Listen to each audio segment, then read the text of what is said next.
Welcome to Diwakar physics. चलिए इस video में हम 2022 का जो पेपर है सेमेस्टर 2 में जो इलेक्ट्रिसिटी चैप्टर से जो क्वेश्चन आया था उसका सॉल्यूशन हम डिस्कस करेंगे।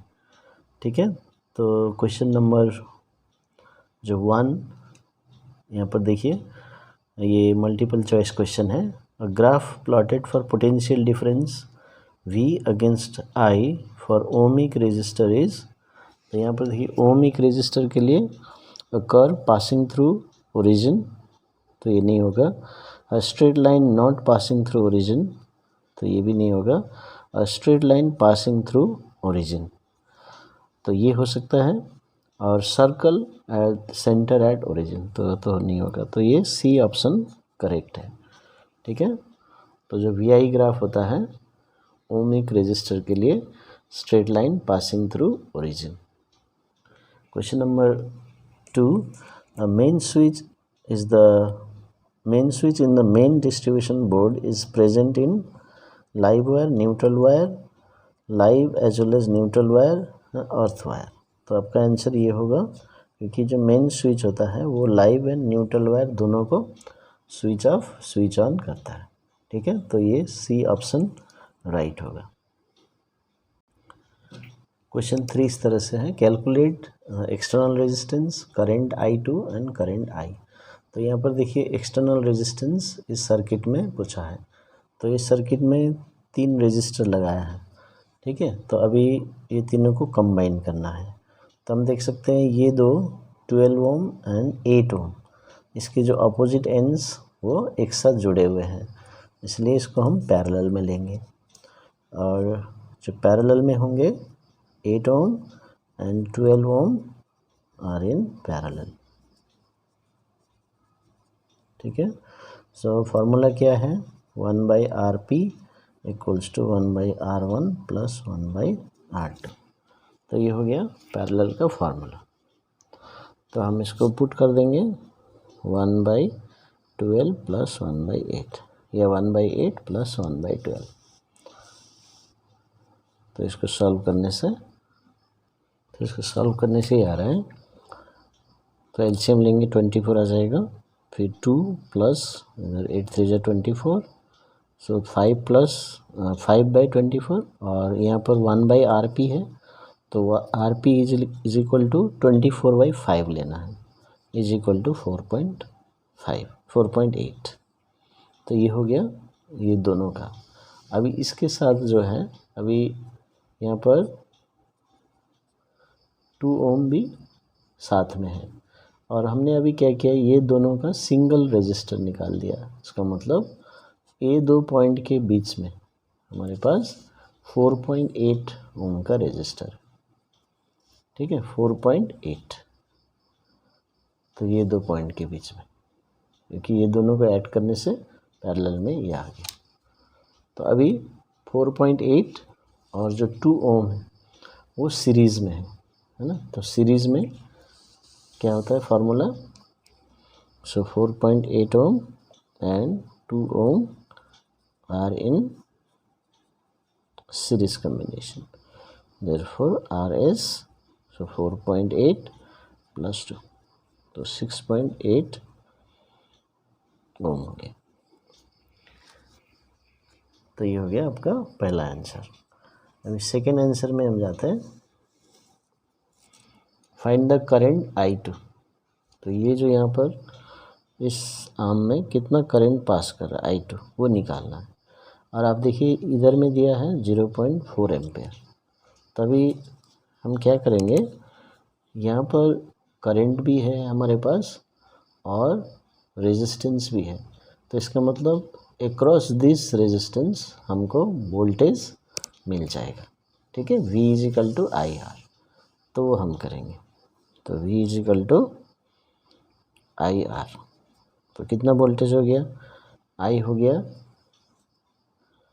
वोल्टेज, हमने देखा इधर में कितना वोल्टेज होगा, 0.4 एम्पेयर करंट जा रहा है और 12 ओम रेजिस्टेंस, सो 0.4 एम्पेयर इंटू 12 ओम, तो ये 4.8 वोल्ट हो गया।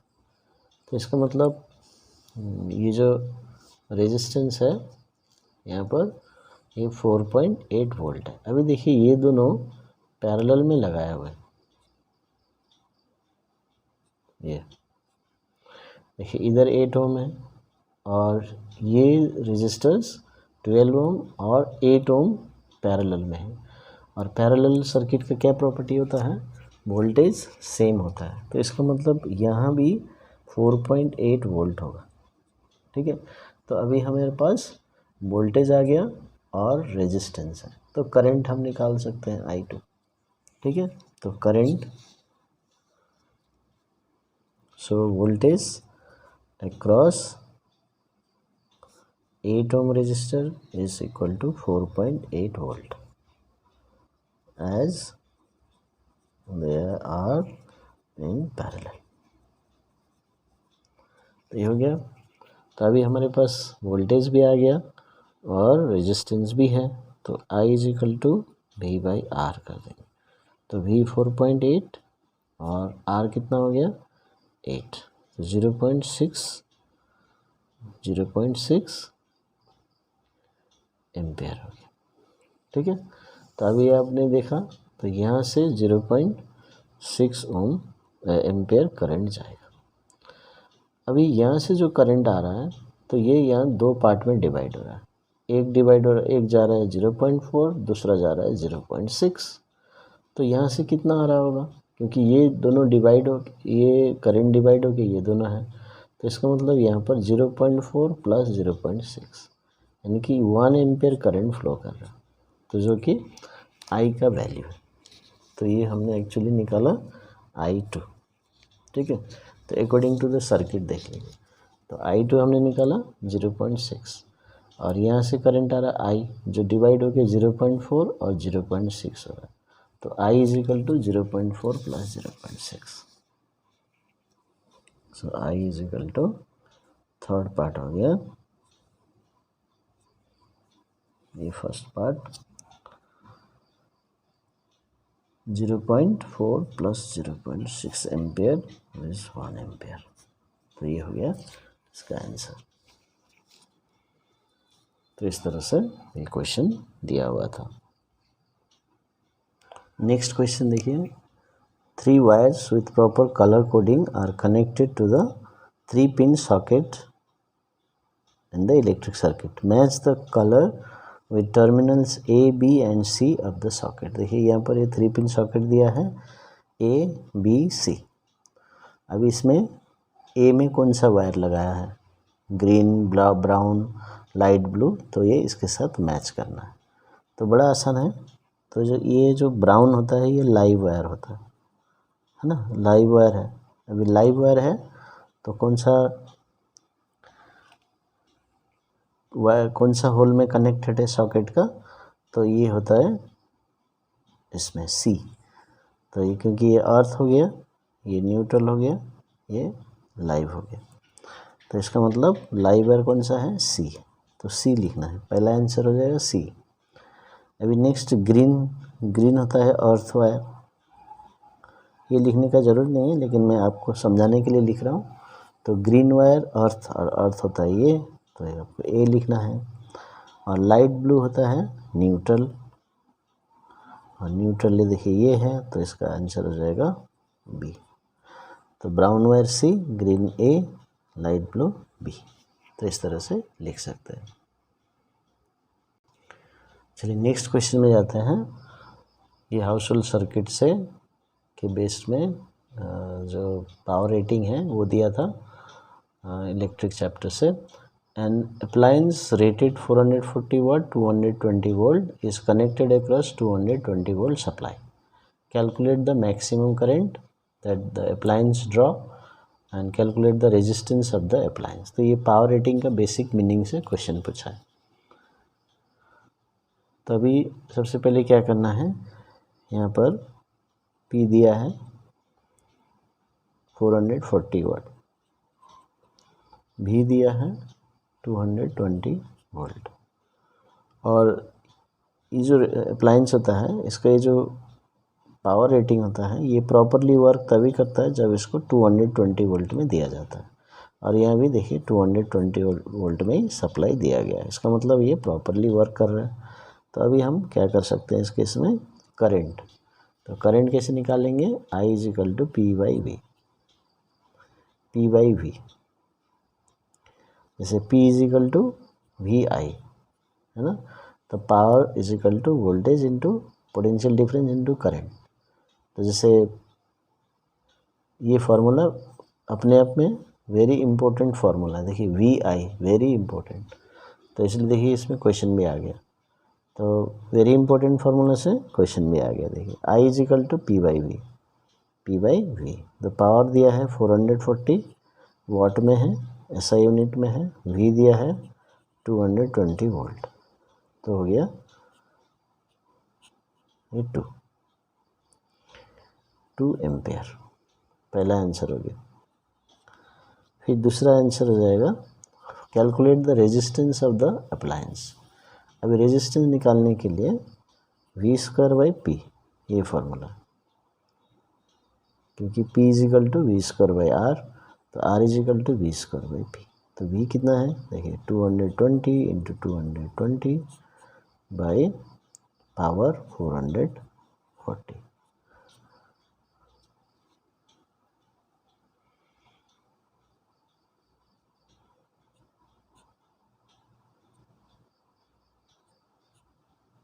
कितना इजी कैलकुलेशन वाला क्वेश्चन दिया।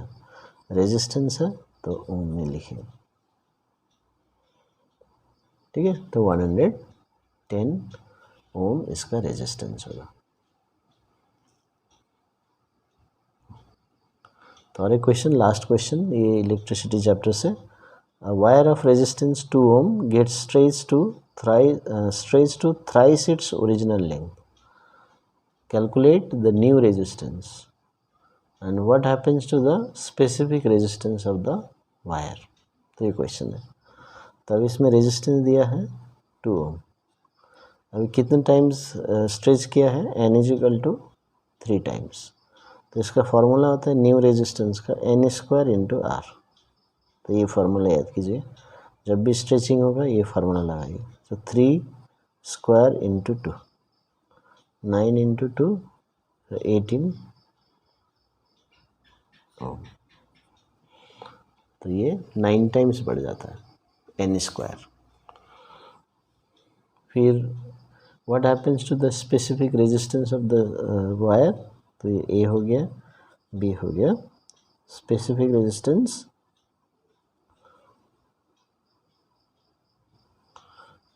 डज नॉट चेंज, क्योंकि स्पेसिफिक रेजिस्टेंस क्या होता है, खुली नेचर और टेम्परेचर के ऊपर डिपेंड करता है। वो लेंथ बढ़ा दो घटा दो, मोटा लो पतला वायर लो, कोई दिक्कत नहीं है। वो specific resistance does not change with change in length, इसलिए ये डज नॉट चेंज और रिमेन्स द सेम, तो ये लिखना है। तो इस तरह से हम 2022 का सेमेस्टर 2 का एग्ज़ाम का क्वेश्चन रिवाइज कर सकते हैं। Thank you. Welcome to Diwakar physics. चलिए इस वीडियो में हम कैलोरीमेट्री के जो क्वेश्चंस है 2022 सेमेस्टर 2 में जो क्वेश्चन आए थे उसका सॉल्यूशन देख लेते हैं जल्दी से, ठीक है। तो पूरा एक्सप्लेनेशन होगा, तो आप अच्छे से वीडियो देखिए, आपका अच्छा रिवीजन हो जाएगा। तो क्वेश्चन नंबर 1 पहला क्वेश्चन है जो कैलोरीमेट्री से आया था।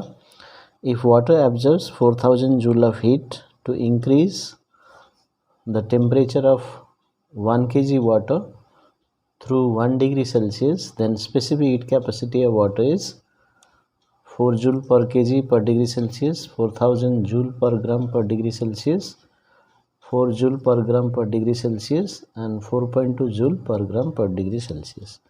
तभी यहाँ पर देखिए जो हीट दिया हुआ है actually C = Q/m delta T होता है, ठीक है। तो Q क्या है 4000 जूल दिया हुआ है और मास दिया है 1 kg और डेल्टा T है 1 डिग्री सेल्सियस। अभी इस हिसाब से हम देखते हैं तो 4000 जूल पर केजी पर डिग्री सेल्सियस हो गया। लेकिन ये कोई ऑप्शन यहाँ पर नहीं है। जो जूल पर केजी पर डिग्री सेल्सियस में यहाँ पर दिया है वो है 4 जूल, तो ये नहीं हो सकता। अभी बाकी जो दिए हैं देखिए पर ग्राम पर ग्राम पर ग्राम, तो इसका मतलब हम इसको ग्राम में चेंज कर देंगे। ठीक है, ग्राम में चेंज करके देख लेंगे तो हमारा आंसर आ जाएगा। तो 4000 जूल अपन 1 केजी है तो 1000 लिख लेते हैं, 1000 ग्राम 1 डिग्री सेल्सियस, तो ये हो जाएगा 4 जूल पर ग्राम पर डिग्री सेल्सियस। तो ये आपका आंसर हो जाएगा। तो अभी देखिए ये कौन सा मैच कर रहा है, तो ये हो गया 4 जूल पर ग्राम पर डिग्री सेल्सियस, तो ये मैच कर रहा है। अभी दूसरा क्वेश्चन है, water is used in car radiators because it is a good conductor of heat, it conducts heat faster as compared to other substances, its specific heat capacity is low, its specific heat capacity is high। तो इसका जो है answer D हो जाएगा। it has high specific heat capacity so it absorbs large amount of heat, तो ये होगा answer. अभी नेक्स्ट क्वेश्चन देखते हैं। क्वेश्चन नंबर 3 है, give an important reason for copper to be as a material for a calorimeter. ठीक है, तो कॉपर क्यों यूज करते हैं, तो इसका आंसर होगा copper is a good conductor of heat and it has low heat specific heat capacity.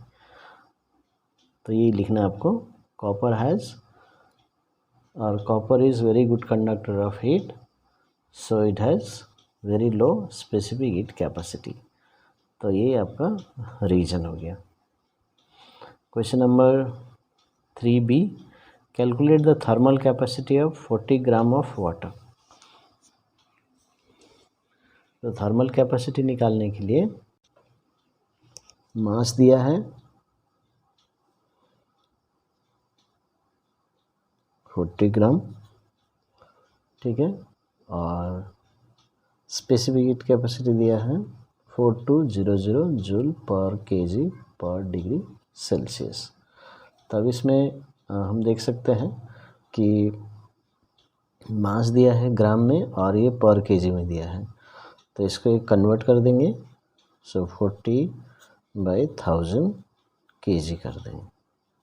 सो 2/50 या 1/25 कर देते हैं। सो 1/25 केजी। अभी हीट कैपेसिटी जो होता है thermal capacity mass into specific heat capacity होगा, तो ये फार्मूला लगाना। तो मास क्या है 1/25 और सी है 4200 जूल पर केजी पर डिग्री सेल्सियस। तो हमने दोनों को मास केजी में कन्वर्ट किया, तब इसमें 42 × 4 हो जाएगा।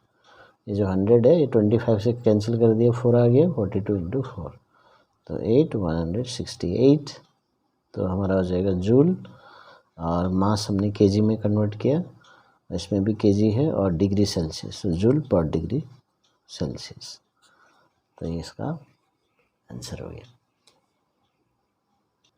नेक्स्ट क्वेश्चन है, why does it become colder after a hail storm then during और बिफोर द हेल स्टॉर्म।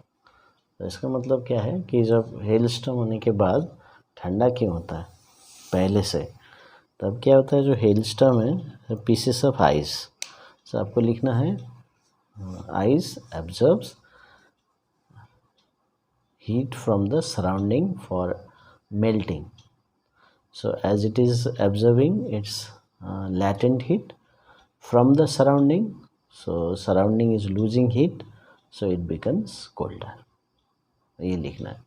तो आपको absorbs heat from the surrounding, तो कौन सा हीट है उसका नाम लिखिए, latent heat, latent heat for melting, तो ये लिखना ज़रूरी है।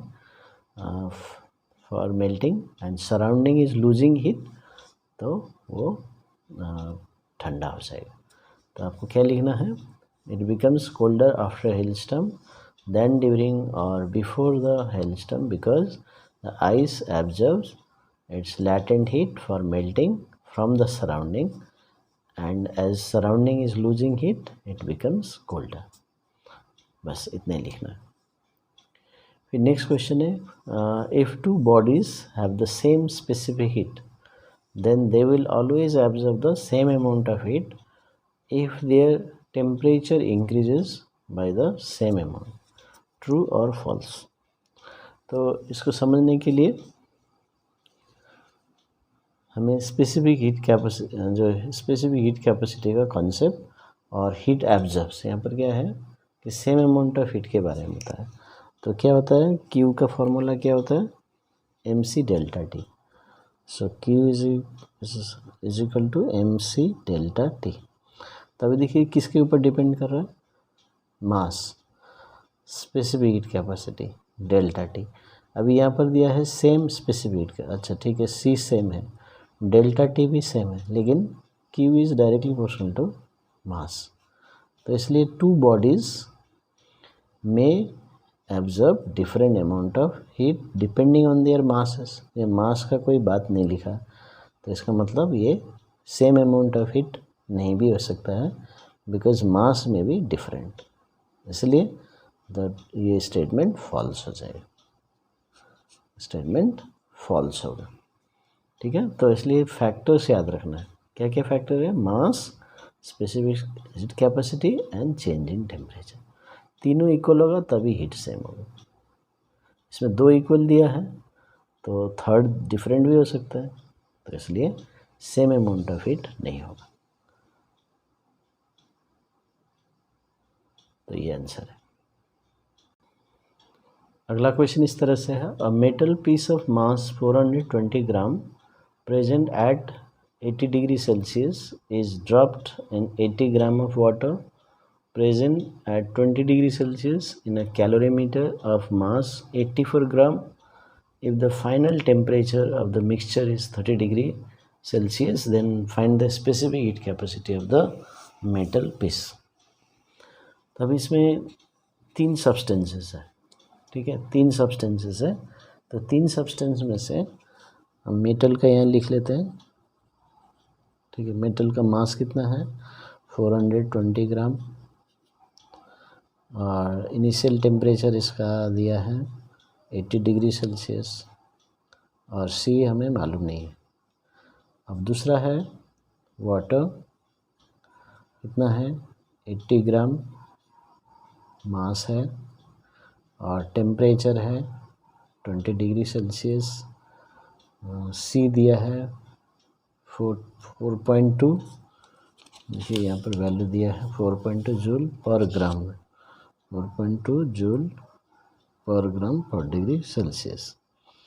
अभी दूसरा दिया है कैलोरीमीटर। अभी कैलोरीमीटर में इधर मैं लिखूँगा, देखिए कैलोरीमीटर का मास दिया 84 ग्राम और कुछ दिया नहीं है, इसका टेम्परेचर दिया नहीं है। तो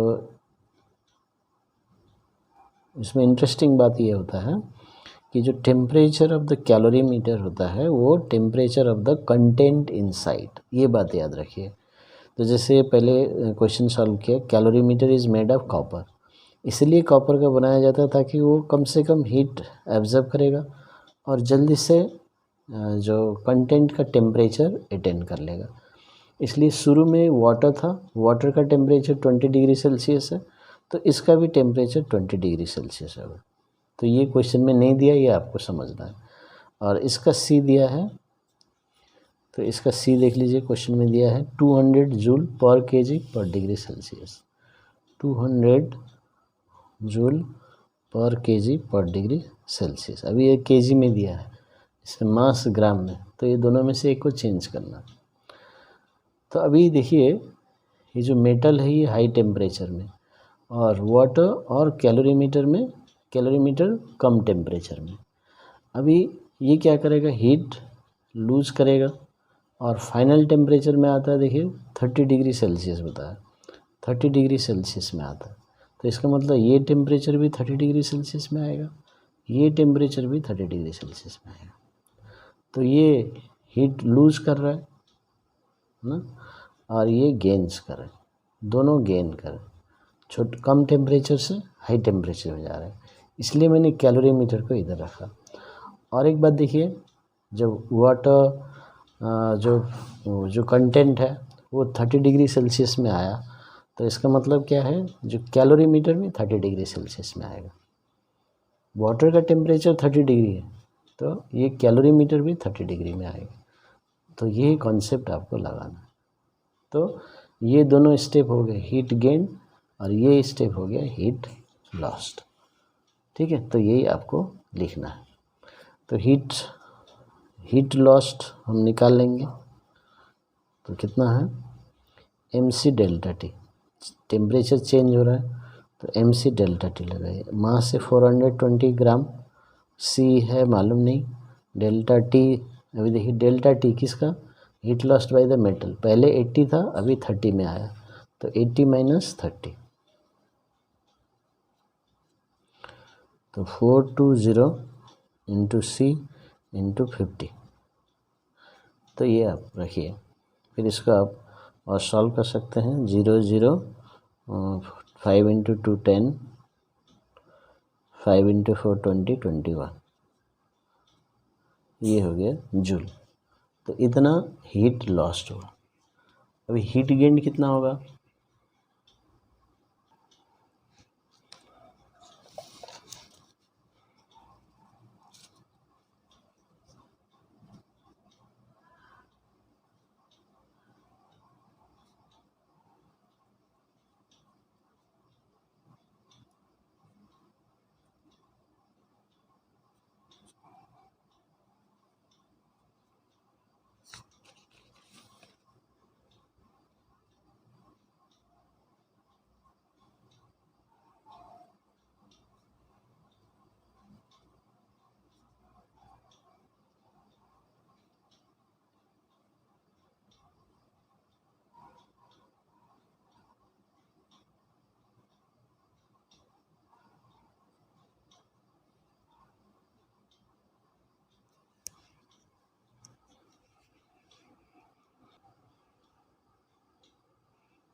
अभी हम क्या करेंगे, by the principle of calorimetry.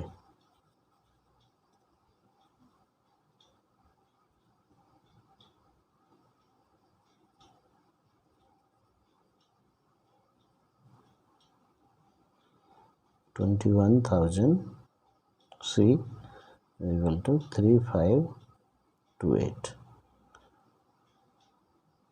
तो C अभी यहाँ पर हमने ये जो ग्राम में लेके रखे हैं, तो इसका आंसर आ जाएगा ग्राम में।